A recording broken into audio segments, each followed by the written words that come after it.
Jamais le monde n'a autant changé en si peu de temps. C'est sans doute pour ça qu'il est difficile à comprendre, difficile à lire et qu'on a tendance tout naturellement à le noircir. Et pourtant, si le monde allait mieux que nous ne le croyons, c'est ce que prétendent ces trois subversifs que j'ai réunis ce soir. Michel Serres, tout le monde vous connaît. Vous venez de publier 2 livres, Darwin, Bonaparte et le Samaritain. Il raconte 6000 ans d'histoire et puis un autre au même moment, La légende des anges, qui raconte 4000 ans d'histoire de la communication. À côté de vous est assis Jacques Lecomte. Le livre de Jacques Lecomte, alors a le titre le plus scandaleux qui soit, puisqu'il s'intitule « Le monde va beaucoup mieux que vous ne le croyez ». Il fallait vraiment oser à une époque où la mode, c'est plutôt d'intituler les livres « Effondrement »,« Soumission » ou « Terreur ». Et quant à Jean Viard, c'est l'auteur du Triomphe d'une utopie. Et votre dernier livre, c'est un livre d'entretien, Quand la Méditerranée nous submerge. Alors, parmi les constatations que vous faites les uns et les autres sur ce monde qui est si difficile à lire, mais vous constatez, notamment vous deux, qu'il n'y a jamais eu aussi peu de guerres. Vous allez encore plus loin, Michel Serres. Vous dites c'est carrément la paix. Mais c'est-à-dire qu'en effet, si on regarde le tableau des causes de mortalité dans le monde, on s'aperçoit que les causes de mortalité sont vraiment très importantes, les maladies, etc. Mais on s'aperçoit très vite que la dernière, dans le tableau décroissant des morts, du nombre des morts, c'est guerre, violence, terrorisme. C'est le plus bas. Alors c'est le plus bas, pourquoi? Parce que la courbe des morts par guerre ou violence ou terrorisme n'a cessé de baisser jusqu'à maintenant, et même dans les 10 dernières années, elle continue à baisser.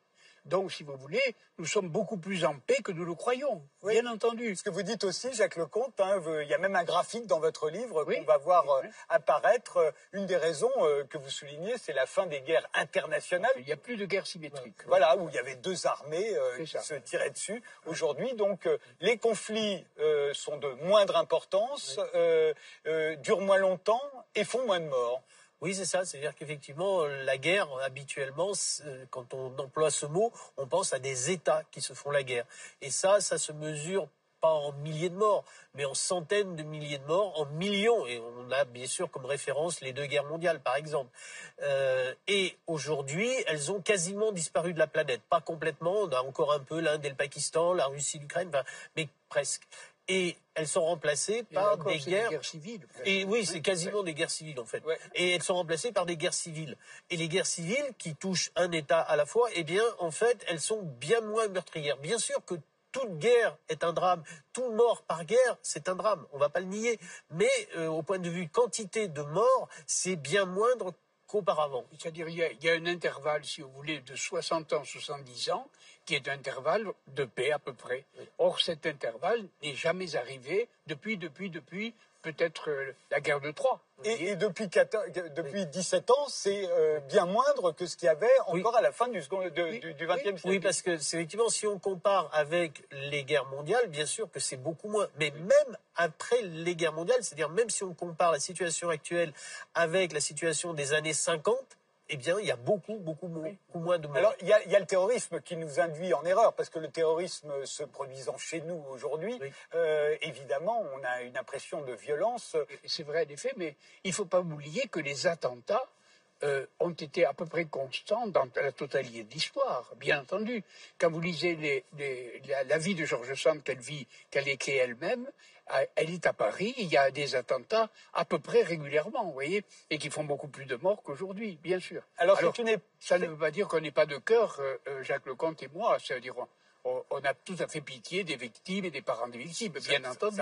D'ailleurs, je tiens à dire, aucun d'entre vous ne dit tout va bien. Ah non, vous dites ça va mieux qu'on le croit ou ça va mieux qu'hier. D'ailleurs, j'ai même écrit un livre récemment qui s'appelle C'était mieux avant, pour s'amuser. Et alors, vous dites que c'est une époque beaucoup moins violente que toutes les époques qu'on a vécues, alors qu'on a l'impression qu'on vit dans un monde très très violent. Un chiffre extraordinaire que vous donnez, Jacques Lecomte, au sujet des homicides. Moins 65% d'homicides en 20 ans dans la région parisienne. Oui. Voilà, alors ça, moi-même, quand j'ai découvert ça, ça m'a étonné, parce que je m'attendais pas à ça. J'avais l'image qu'effectivement, il y avait plutôt une augmentation de la criminalité, et ça, c'est un peu l'image des médias que les médias nous renvoient. Eh bien non, et c'est des chiffres tout à fait officiels. Moi, dans mon livre, je ne cite que des rapports très, très Là, officiels. c'est le chiffre de l'Institut médico-légal Voilà. de Paris. Oui, mais vous avez trouvé l'explication pourquoi on a l'impression qu'il y a tant d'homicides, de meurtres, d'assassinats. C'est en regardant la télévision, vous dites qu'au fond, à la télévision, il y a un meurtre pour 50 personnes. Dès qu'on voit 50 personnes, il y en a une qui va mourir à la télévision, alors que dans la vraie vie, il y a un meurtre pour 20 000 personnes. Effectivement, ça donne cette impression totalement faussée de la violence qui nous entoure. Oui, alors sur la criminalité, d'abord, elle diminue depuis le Moyen-Âge de façon assez régulière, par exemple en France. Mais du coup, moins il y a de criminalité, plus lorsqu'il y a un crime, ça nous choque. Ah ben oui. Et c'est ça aussi cet effet. Au Mexique, où il y a une beaucoup plus grande criminalité que chez nous, voilà, on y fait moins attention. Et avant, au Moyen-Âge, probablement, je dis pas que ça faisait partie de la vie normale, mais mais maintenant, on est choqué. Et c'est plutôt une bonne chose d'être choqué. Mais ce qui est impressionnant, c'est qu'au cours des 20 dernières années, quasiment dans tout l'Occident, il y a une chute radicale de la criminalité. Et là, on vient de citer la France, mais c'est pas seulement, et y compris dans pas mal de pays du Sud. Et les médias parlant essentiellement des crimes donnent l'impression qu'il y a une augmentation, alors que les chiffres montrent de façon incontournable division en gros par 3 en 20 ans. Et la télévision ne donne en général que des films policiers, quel est le coupable, etc. Non seulement des films policiers, mais aux nouvelles, je crois qu'il y a une statistique qui dit que le mot mort est celui qui est le plus prononcé à la télévision. Et la télévision, Dieu sait si on y passe du temps, hein, Jean Viard, combien?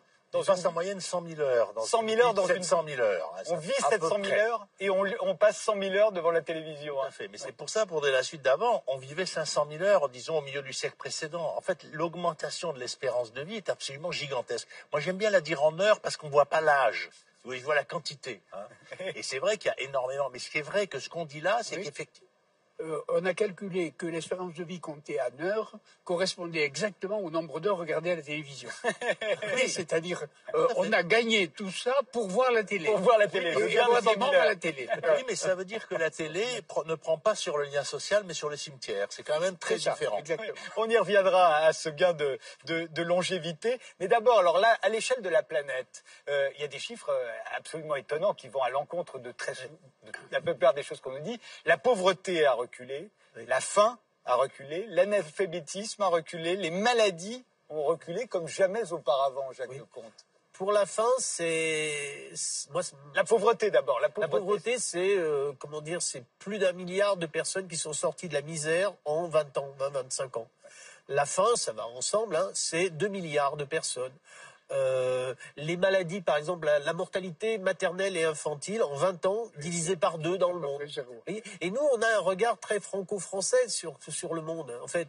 Et bon, il suffit qu'il y ait un petit peu eu des problèmes de santé en France, alors on croit que le monde va mal. Non, la santé dans le monde, elle s'est beaucoup améliorée. Et si on prend aussi l'exemple du sida, par exemple, le sida est en diminution très nette. Alors, il y a un paradoxe d'ailleurs sur le sida, c'est qu'il y a une augmentation dans le monde du nombre de sidéens, alors que le sida baisse. Pourquoi? Parce que les gens ne meurent plus du sida. Ils mouraient avant. Donc, je pense qu'il faut plutôt être content de cette situation. Alors, parmi les chiffres qu'aime à citer Jean Viard, il y en a un qui est absolument formidable.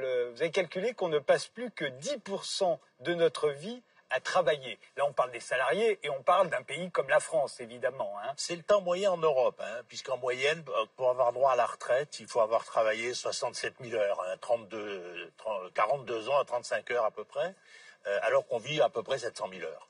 Et il faut se rappeler qu'à l'époque de Napoléon, on estime qu'on travaillait 60%, 70% de sa vie éveillée. C'est-à-dire, on était son travail. On était le boulanger, on était l'ouvrier, on était.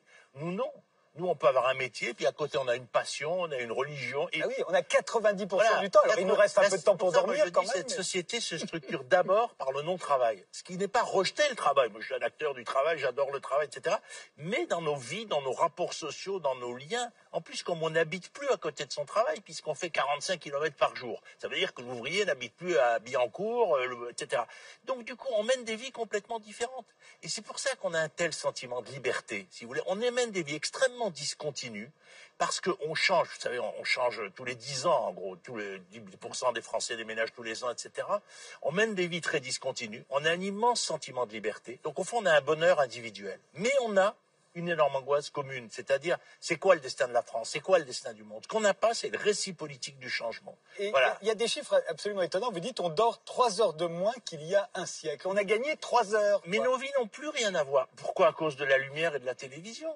Donc non seulement on a gagné une génération, parce qu'en fait on est dans une société 4 générations, mais du coup avec l'idée qu'on veut tous vivre tous les âges. 4 générations, ça veut dire qu'au fond on perd ses parents à 63 ans en moyenne. On perd ses parents quand on est à la retraite. L'augmentation de l'espérance de vie a eu un résultat extraordinaire, c'est que comme on meurt statistiquement après 80 ans, la majorité, la fortune ne va désormais qu'à des enfants de 60 ans.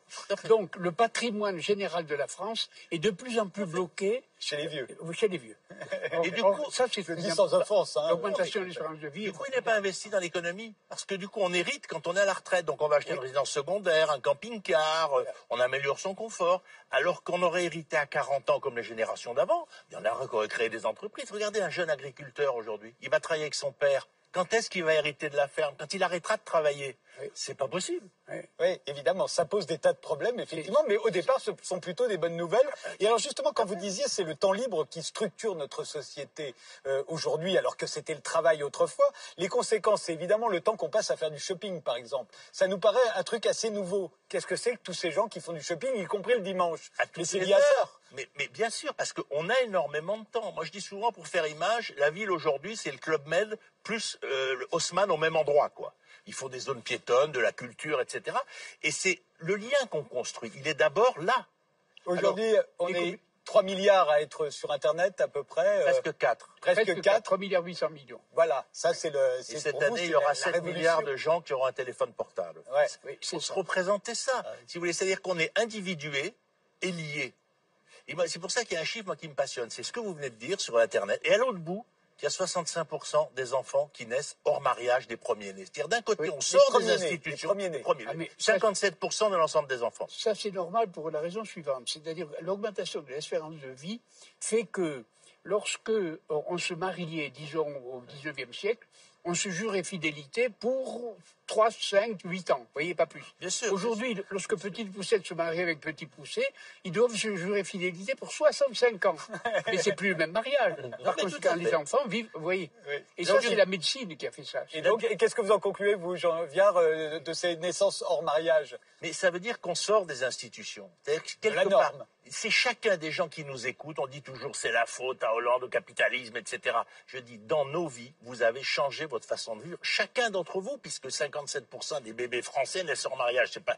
Donc ça veut dire qu'on est sorti individuellement des institutions. Et en même temps, la famille n'a jamais été aussi forte. On mange les repas du dimanche. Évidemment, on est 4 générations. Donc il y a plus d'occasions. Donc la famille qui, après 68, s'était effondrée. Le repas du dimanche, après 68, c'était grave, quoi. Gravement nul, comme diraient les jeunes. Maintenant, ça marche très bien. Regardez, la famille trouve 20% des emplois. Alors que Pôle emploi, 10%. Donc le réseau familial, c'est un réseau d'utilité. Donc c'est ça qu'il faut. Mais c'est une famille non institutionnelle. C'est une famille tribu de solidarité. Sur les institutions, il a raison. C'est-à-dire que la plupart de nos institutions aujourd'hui ont été créées à une époque où le monde n'était pas ce qu'il est devenu. Tout à fait. Par conséquent, le décalage est très simple. C'est qu'en effet, il a raison. Les institutions étant vieillies, on n'est plus du tout à harmoniser avec ces institutions. Donc on est pratiquement tous dans la vie privée, hors institution, tout simplement. Jacques Lecomte? Oui, je voulais dire, la rapidité, effectivement, à laquelle ça se fait, on ne la mesure pas. Là, l'exemple des enfants nés hors mariage. Aujourd'hui, en France, c'est une banalité absolue. Il y a 50 ans, naître hors mariage, c'est être un bâtard. Oui. Et c'était un des pires mots qui pouvaient vous poursuivre pendant des années. Et c'était il y a 50 ans. 50 ans dans l'histoire de l'humanité, c'est rien du tout. Ça a été extrêmement vite. Aujourd'hui, c'est parfaitement banal de naître hors mariage. L'érotisme s'est démocratisé. vous dites, Jean Viard. En moyenne, nos grands-parents faisaient 1000 fois l'amour pour faire 5-6 enfants. Bon. 1000 fois l'amour dans toute leur existence? Oui, à peu près, on estime ça. Alors nous, on estime que c'est 6 à 8 000 fois pour faire 2 enfants en moyenne. Donc, la productivité s'est effondrée, c'est absolument catastrophique. Oui, mais l'érotisme y a gagné. Non, mais l'érotisme et les liens. Mais comment vous calculez ça? C'est pas moi, c'est des enquêtes faites par des psychologues. C'est déclaratif, on sait ce que ça vaut. Si je vais jusqu'au bout, les dames déclarent 6 000, les messieurs 8 000, mais là, c'est un autre sujet, c'est plutôt le psychologue qu'il faudra interroger.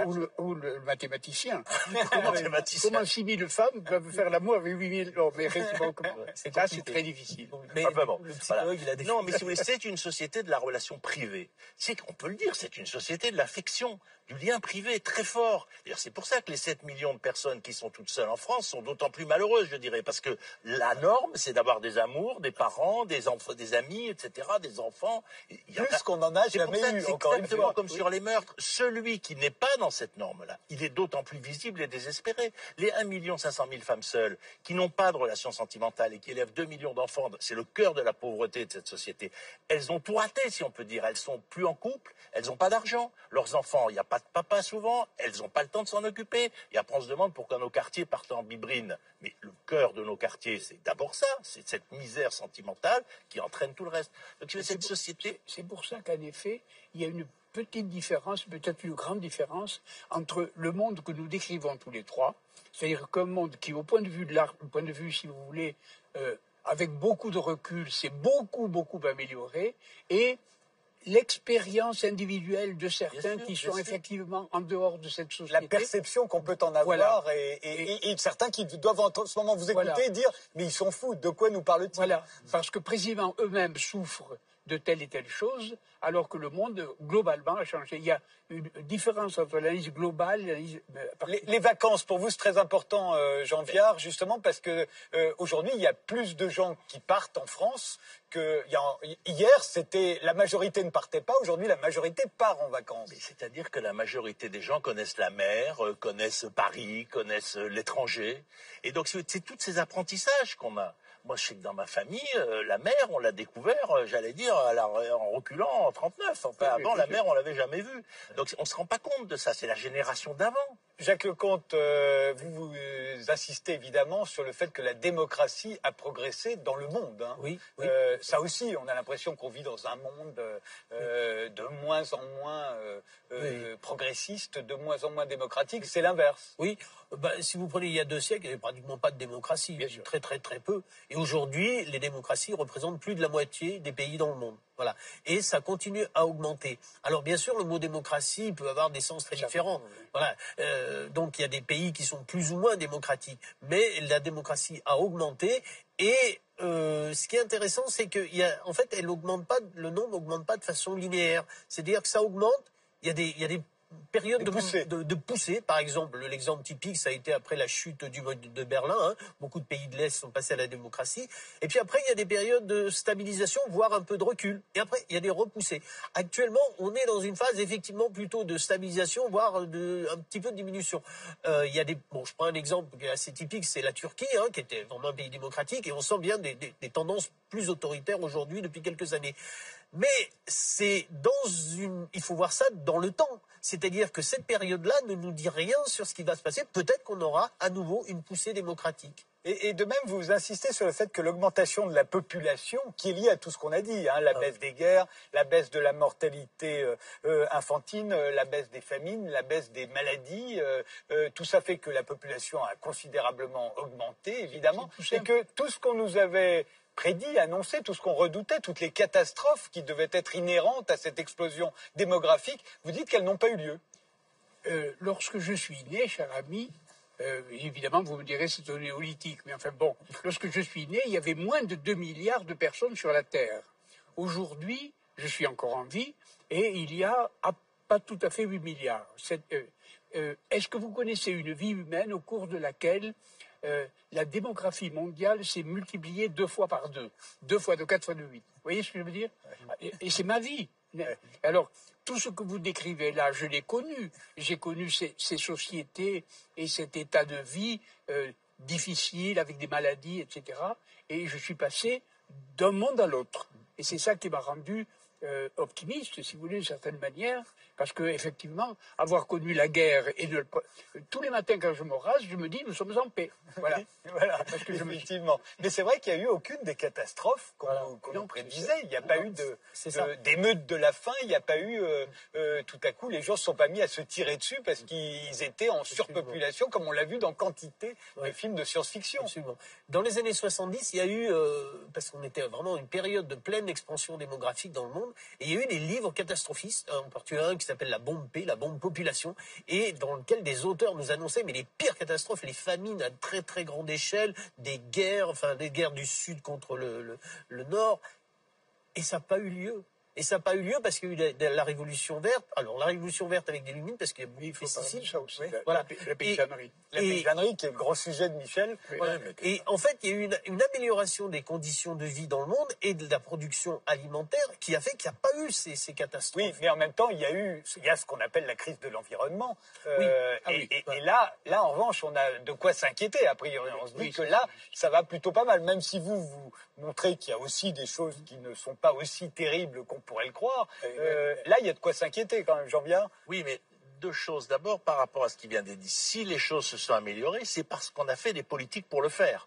C'est-à-dire, ça s'est pas fait tout seul. On a fait l'ONU, on a fait les grandes ONG. Regardez l'éducation des petites filles en Afrique qui explose de façon exponentielle. Donc, on a mené des batailles grâce à la politique. Et il faut dire ça parce que la politique, c'est elle qui permet au monde de vivre. Je veux dire, faut pas. On est dans une époque où on dirait que la politique, c'est uniquement s'enrichir discrètement. Pas du tout. Ça, c'est la vraie politique. Ça, c'est la chose qui me semble absolument fondamentale. Après, c'est vrai que d'ailleurs, dans l'augmentation de population, il y a à peu près le tiers qui vient de l'augmentation de l'espérance de vie. Parce qu'évidemment, comme on vit plus longtemps, on est plus nombreux, bien sûr. Et donc, effectivement, la question du rapport entre les civilisations qu'on a construites et la nature dans ses possibilités se pose d'une façon qui nous angoisse. Mais je veux dire, vous savez, en 1976, il y a eu un rapport au moment où commençaient les ordinateurs. Et on a dit, il n'y aura plus d'emplois dans 10 ans. Ce qu'on est en train de dire aujourd'hui avec la robotisation, etc. Et puis, c'est pas vrai. Parce que sans arrêt, l'homme invente, l'homme crée des médecins, l'homme crée des professeurs, l'homme crée des danseurs, des musiciens. C'est-à-dire que plus on passe du temps libre à faire des activités diverses, plus on est créé d'emplois. 40% des emplois s'occupent du corps des autres. Éduquer, soigner, divertir. C'était moins de 10% il y a un siècle. Et de même, vous dites qu'on a fait beaucoup de prévisions à partir des années 70 sur la disparition des espèces, etc. Aucune ne s'est révélée exacte. Oui, c'est ça. Alors, bien sûr qu'il y a des risques au niveau de la biodiversité, je ne vais pas le nier. Vous dites d'ailleurs le nombre des animaux diminue. Le nombre des animaux diminue, mais le nombre d'espèces ne bouge pratiquement pas. Oui. Et alors, c'est intéressant parce que quand on pense à biodiversité, on pense effectivement aux ours blancs, on pense aux gorilles, on pense aux tigres, mais en fait, il y a des espèces qui vont mieux. L'exemple du panda qui est remonté ces dernières années, qui a été enlevé de la liste.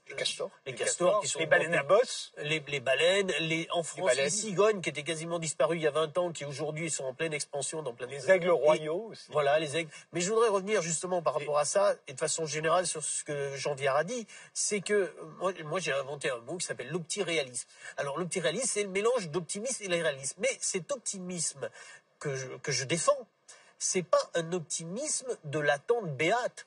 Tout va bien et tout ira bien demain. Non, pas du tout. D'abord, tout va pas bien. C'est pas parce que le monde va mieux qu'on croit qu'il va bien. Il y a encore beaucoup de progrès à faire. Mais l'optimisme que je défends, c'est un optimisme de l'engagement actif. Et l'intérêt aussi d'une vision positive du passé et du présent. C'est qu'on sait aujourd'hui, des études ont montré que l'excès d'informations catastrophistes conduit à deux choses graves. C'est d'une part l'immobilisme. On peut rien faire. On peut rien faire, le désespoir, et on fait rien. Et il faut pas l'oublier, c'est l'appel à des politiques et à des leaders et des sauveurs politiques autoritaires. Je cite pas. Dès qu'on dit ayez peur, en gros, on vous dit ce serait bien qu'il y ait un peu plus d'autorité. Voilà, un chef. Un vrai chef, quoi. Et ça, c'est très dangereux. Et donc la véritable attitude face aux problèmes du monde, qui est la plus utile, c'est de s'inspirer de la façon de faire qui a permis que ça aille mieux pour pouvoir le reproduire et le multiplier. Et un des exemples, par exemple, c'est l'ozone. Avant, les médias... La couche d'ozone. Les médias nous parlaient tous les ans de la couche d'ozone. On allait tous mourir grillés à cause de ce fameux trou. Les médias parlent plus. Il est rempli. Oui. Oui, Pourquoi? parce qu'on a reconstitué. Parce que c'est en train de se reconstituer et dans 30 ans, le couche d'ozone sera entièrement reconstitué. C'est vraiment la question politique. En effet, mes deux camarades l'ont dit. On est à peu près sûr aujourd'hui, d'après les calculs, que la politique de la santé est encore plus importante que les découvertes en médecine ou en chirurgie. Mais alors, juste une dernière question. Pourquoi croyez-vous que... Là, je suis sûr qu'il y a beaucoup de gens devant leur téléviseur, quand on leur dit le monde va mieux qu'on ne le croit, Ils rient. le monde va mieux qu'avant, ils se disent non, c'est pas possible, c'est pas vrai, comme si c'était une mauvaise nouvelle. Comment expliquez-vous ça? Comment se fait-il qu'on croit plus facilement celui qui nous annonce des catastrophes que celui qui nous dit attendez, regardez, soyons réalistes, comme vous le disiez, et au fond, ça ne va pas si mal que ça? Pour une raison très simple, cher ami, c'est que comme le monde allait très mal et qu'il va mieux, il est impossible de lire le monde où cela va mieux parce qu'on a toujours les lunettes qui permettaient de lire le monde qui va plus mal. J'en viens. Oui, puis si vous voulez, le monde qu'on a connu, celui de l'affrontement du capital et du travail, celui de la révolution industrielle, qui a été une époque gigantesque, au fond, on est en train de le quitter. Donc, il y meurt, ce monde. On entre dans un nouveau monde, comme disait Marcel Gauchet au début de cette émission. Et dans une période, c'est vrai ce qu'a dit Michel Serres au début, en 20 ans, le monde a changé complètement. Les fondamentaux, c'est les années 60. Mais en 20 ans, avec la révolution collaborative, le monde a changé comme jamais. Donc, c'est normal d'avoir peur. Le type qui n'aurait pas peur, quand on lui dit que ça chauffe, qu'il y a Internet, qu'il y a des migrations, qu'ils vont être 1,5 milliard en Afrique et tout, le type qui n'a pas peur, c'est qu'il n'est pas rationnel. Sauf que le discours politique de hier ne nous permet pas de trouver la solution. Voilà. Et c'est ce changement qui fait que les gens... Donc j'ai dit aux gens, oui, ayez peur, mais après, bâtissez, construisez pour avancer. Et vous? Oui, alors là, c'est pour ça que je suis très content que vous fassiez cette émission. C'est que quand même, les médias ont un rôle important. Ils ont un rôle important dans cette sinistrose ambiante. Et effectivement, si les gens pensent que le monde va si mal, c'est parce que tous les soirs, au journal de 20h, on leur présente le monde qui va mal, qui est en partie un reflet de la réalité, mais qui n'est qu'une partie, parce qu'on pourrait présenter tout ce qui va bien. Et donc, c'est important pour donner de l'espoir, et de l'espoir réaliste, et encore une fois, de l'engagement, de montrer aussi ce qui va bien. Ça me semble vraiment essentiel. C'est un message que je lance un peu à tous vos confrères, s'ils ont envie de l'entendre. Hein. Voilà. Eh bien, puisqu'il s'agit de se donner du courage, en fait, de lutter contre l'immobilisme en annonçant des bonnes nouvelles. Plus on annonce des nouvelles encourageantes, plus on a envie de lutter pour que ça s'améliore encore. Je vous propose de regarder un extrait. C'est une des plus belles fins de film. Le film s'intitule Short Bus. La musique y est pour beaucoup, évidemment, mais là, on a envie que ça dure. On a envie que tout s'améliore, que tout s'est déjà amélioré, comme souvent à la fin des films. Je propose de regarder Short Bus et puis après, on parlera d'un autre effet de la démocratie, c'est que le vêtement, il fait facilement scandale et ça ne date pas d'hier. Mais d'abord, Short Bus. Merci tous les trois.